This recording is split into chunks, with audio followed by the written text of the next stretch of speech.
Hello, my name is Amitay, and I am here to talk about a joint work with Tali Kaufman. The title of the work is Combinatorics via closed orbits.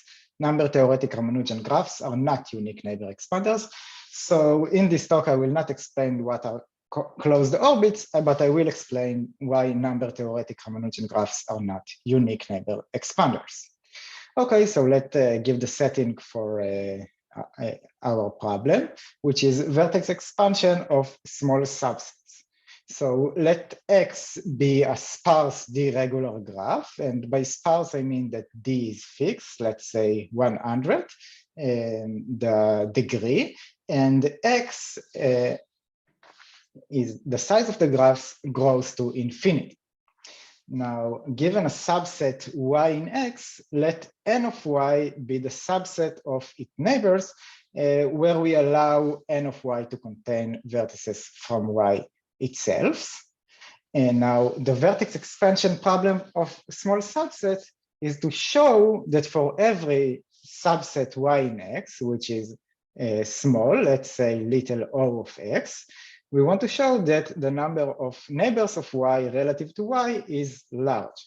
Okay, so the best we can expect is that the number of neighbors of y will be close to d, relative to close to d times y. And this is also the reason that we look at small subset. If we look at, say, y is f of the vertices in X, then n of y can be at most twice the size of y, which is not what we want. Okay, now there is a simple solution to this problem given by the following proposition. For a random D-regular graph X with high probability, for every small subset y in X, the number of neighbors of y is at least D minus 1 minus a little of 1 times the size of y. Okay, so each set essentially expands as much as possible. However, as usual with these sort of problems, what we want is not just to say that such graph exists, we want to give an explicit construction. So this is the main open problem in this area, to find an explicit construction of lossless expanders. And by lossless expander, we mean that for every small subset y in X, the number of neighbors of y is at least d minus some small error times the size of y. Okay, so this is unknown, and the best approach to this problem is a spectral approach. Okay, there is also an alternative approach, which is given by the zigzag construction, but it does not give exactly this sort of property, and I will not get into it. Okay, so let's discuss the spectral approach to this problem. Okay, so to discuss the spectral approach, we want to talk a bit about spectral graph theory, and this is based on the adjacency operator, okay, which acts on functions on the graph X by AF at a vertex X is equal to the sum over all the neighbors of X of f of y. Okay, it is simple and well known that A is a self-adjoint operator and therefore diagonalizable, and it has a largest eigenvalue, which is D. Okay, and minus D may also be an eigenvalue if the graph is bipartite. And we let lambda 1 be the maximal eigenvalue in absolute value in the spectrum of A, which is not equal to D or minus D, which and here we assume that the graph is connected. Okay, so lambda 1 is strictly smaller than D. Now X is called a two-sided spectral expander if lambda 1 is smaller than D minus epsilon, and epsilon here is some constant, and we think about this definition as in a family of graphs. Okay, so epsilon needs to be constant, and the size of X here grows to infinity. Now, the best spectral expander is called a Ramanujan graph, and the graph X is a Ramanujan graph if lambda1 is smaller or equal than 2 square root d minus 1. Okay, and the Alon-Bopana theorem says that we can't expect to get anything better than this constant here for a growing family of graphs. We will also say that X is almost Ramanujan if the second largest eigenvalue is at mass 2 square root d minus 1 plus a little error. Okay, again, the error is as the size of X grows to infinity. Now, the nice thing about Ramanujan graphs is that they have explicit constructions. Okay, the most famous explicit construction is given by Lubotsky, Phillips, and Sarnak, and Margulis independently, who constructed very, very explicit Ramanujan graphs for d equal to q plus 1, q being a prime. And the construction is based on very deep number theory, and in particular, the Ramanujan conjecture in modular form, and hence the name Ramanujan graphs. And the construction was generalized by Morgenstern and other people for example, to d being q plus 1, q being a prime power. And the LPS or Morgenstern graphs, which in general we call them number theoretic Ramanujan graphs, have very nice other properties, except for being Ramanujan graphs.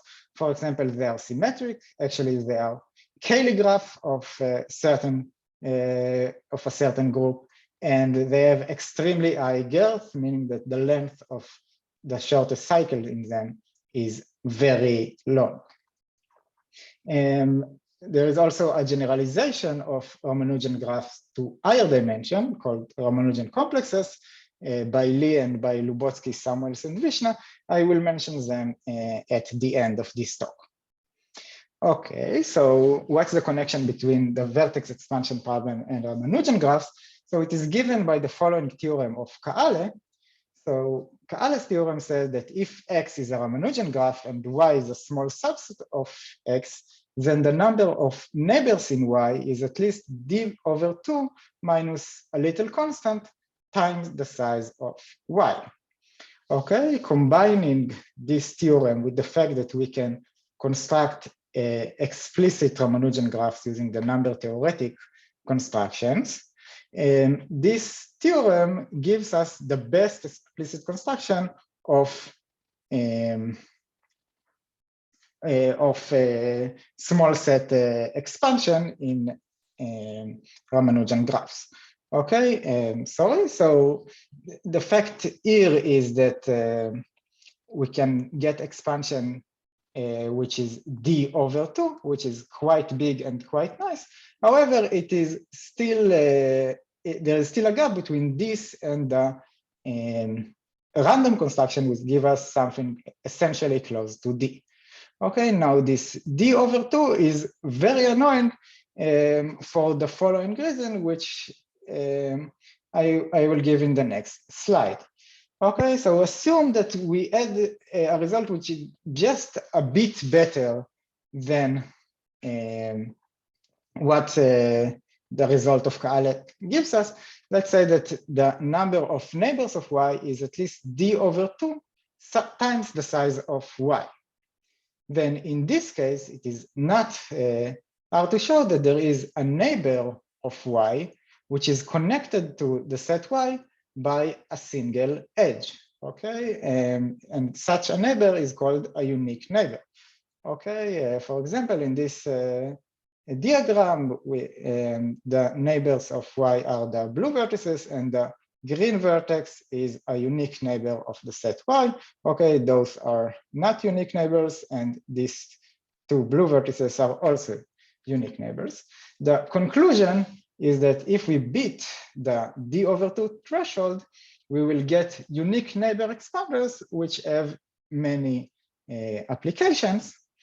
And I should mention that unique neighbor expanders were constructed by Ilan and Capalbo by methods related to the work of Kaale, but the resulting unique neighbor expanders do not have good vertex expansion. In particular, they are not close to being lossless expanders. Okay, so we want to beat this d/2 threshold, and the question is how it can be done. So Kaale also showed that a pure spectral approach, okay, only using the fact that a graph is Ramanujan, does not lead to better results. Kaale's theorem gives as follows. Kaale's second theorem says as follows. There is an arbitrarily large almost Ramanujan graph X with a subset Y, which is very small, actually it's of size 2, such that the number of neighbors of Y is equal to D.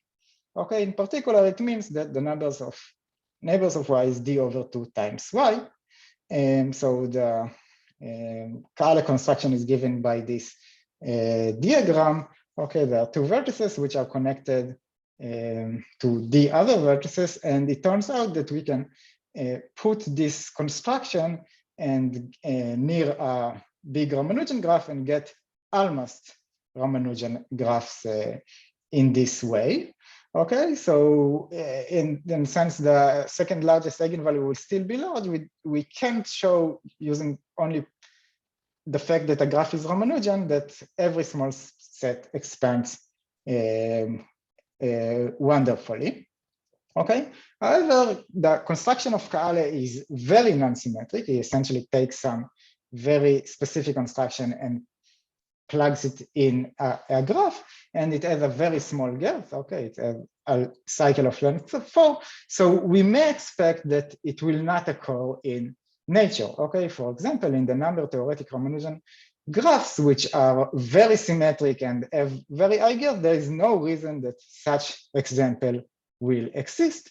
Okay, so we are led to the following natural conjecture, okay, which states that number theoretic Ramanujan graphs are lossless expanders, or okay, or at least they are unique neighbor expanders. Okay, the main idea is okay, so it does not follow immediately from the fact that they are Ramanujan. However, we expect that they will be similar, let's say, to a random graph, and therefore will be lossless expanders. Okay, however, the main theorem that I want to talk about is that this natural conjecture is actually false. Okay, our theorem says as follows. There are Morgenstern Ramanujan graphs which are bad vertex expanders, okay, as bad as Kaale's theorem allows us. There is a set Y in X of size little o of X, and actually of size square root of X, such that every vertex in the neighbors of Y is connected to exactly 2 vertices of Y. Okay, in particular, this means that the number of neighbors of Y is d/2 times Y, okay, which is exactly what Kaale's theorem allows us. And since every neighbor is connected to 2 vertices of Y, Y has no unique neighbors. Okay, so we answer this conjecture in a very negative, okay, at least for the Morgenstern Ramanujan graphs. However, this theorem completely fails for LPS graphs. Okay, in LPS graphs, we can say that there exists such subsets, and actually we still believe that LPS graphs are lossless expanders. What this theorem does tell us is that some properties of LPS graphs are not enough to get lossless expansion. In particular, symmetry and high girth are not enough, and we need some new property, new special property that will lead to better vertex expansion. So let me give some more details about how this construction works and what is the set of Y, because it has a very nice structure.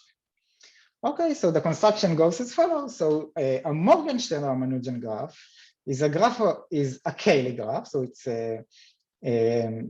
given by some group GN generators. So I'm sorry, but I have to assume here that you know what a Cayley graph is. And it's and the group that the relevant group for this construction is PGL2 over a finite field, in this case, a finite field with Q to the 2m vertices. Now, the subset Y will actually be a subgroup of X or G, okay, which is generated by gamma 1 squared up to gamma Q plus 1 squared. Now, for some of the Morgenstern graphs, okay, actually the theorem is not true for all Morgenstern graphs, but for some of them, we can show that the group generated by gamma 1 squared up to gamma Q plus 1 squared, okay, which is Y, is equal to PGL2 FQ to the M, okay? So this is a smaller field which lives in this larger field, so this is really a proper subgroup. Now, if we calculate the size, then the size of this set, which is the size of Y, is approximately Q to the 3m, which is the square root of Q to the 6m, which is approximately the square root of the size of X. Okay, so we got a set X and we got our set Y. And it satisfies the conditions of the theorem. And this is not too easy to show, but what is easy to show, given only this construction, is the following. Every vertex X in the neighbors of Y have at least two neighbors in Y. Okay, given this sort of construction, this lemma is always true. And let me try to explain it in the next slide. So this is the graph X. Okay, this is a Cayley graph. So it's given by, this is, let's say that this is the identity. So it's given by gamma 1 and then gamma 1 and then some other generator. And the subset Y is given by the vertices that you can reach from the origin using two walks with the same generator. Okay, so we get from the identity to gamma 1 squared, or from the identity to gamma 2 squared, or from the identity to gamma 3 squared.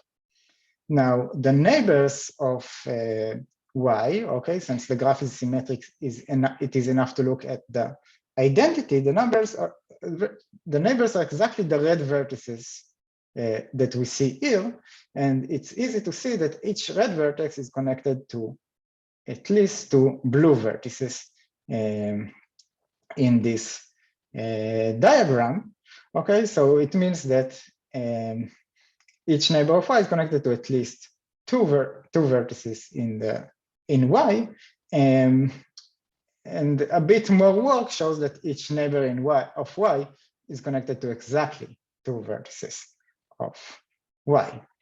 Actually, because Y is a subgroup given by some generators, actually Y itself has a structure of a Cayley graph.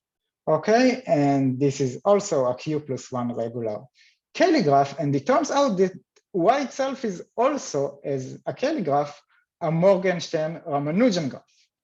Okay, and actually what is going to happen is that Y is embedded in the following way into X. We look at the subdivision graph of Y, which means that we had a vertex in the middle of each edge. And then we get an embedding of Y into X, which an embedding of the subdivision Y of graph of Y into X. Okay, and notice that this embedding locally looks like taking a Q plus 1 regular tree, taking its subdivision graph, okay, and embedding it in another Q plus 1 regular tree in a way such that each edge of the original tree is goes into two edges of the new tree. Okay, so this is all about the explicit construction. And in the last few minutes of the talk, I want to talk about the general method and how we even got to this construction. So, so we call the general method the closed orbit method, okay, and we developed which we developed quite generally. The method is based on closed orbits of subgroups of p-adic Lie groups. Okay, I unfortunately don't have time to explain it, but this is a very basic notion in homogeneous dynamics, representation theory, and number theory. But again, we don't have enough time to explain it here.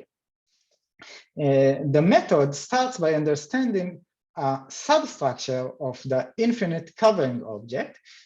For example, in our case, we got an embedding of a subdivision of a D-regular tree in another D-regular tree. And the T-regular tree, notice that it is the covering object of each D-regular graph. Okay, so the embedding is a substructure of the larger tree.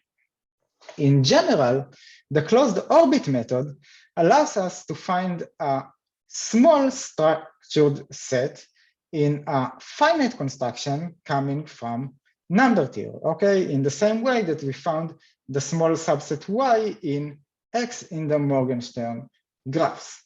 The small set will mimic the behavior of the infinite substructure, okay, in the same way that a subdivision of the D-regular tree embeds in another D-regular tree, for example. Okay, so this general method has some other applications, which I will only mention. So in the field of graph quantum ergodicity, which is the field of trying to understand eigenvectors of graphs, what we can do is to construct an eigenfunction of small support on Ramanujan graphs, actually on the Morgenstern Ramanujan graphs. Okay, essentially this function will be, its support will be contained in the set Y actually. Okay, and this construction beats all other constructions of eigenfunctions of small support on Ramanujan graphs or almost Ramanujan graphs. Okay, we can also discuss edge expansion of small subset of Ramanujan graphs. The problem of edge expansion is equivalent actually to look at a small subset Y and to look at the graph induced from Y and to ask what is the average degree on Y. So Kaale have a result that give an upper bound on the possible average degree of the graph induced on Y, and using the closed orbit method, we can construct explicit Y such that the degree of the graph induced from it exactly matches the upper bound given by Kaale. And finally, we can also show that the higher dimensional analogs of Ramanujan graphs, the Ramanujan complexes, are not unique neighbor expanders. Okay, it means that whenever we choose, we can choose a small subset of the vertices of Ramanujan graph, which is okay for some of Ramanujan complex, for some Ramanujan complexes that we construct in a smart way, such that this set will not have unique neighbor expanders. Okay, so Ramanujan complexes are not automatically unique neighbor expanders as well. Okay, so I think this is all I wanted to say. So thank you and see you at the conference.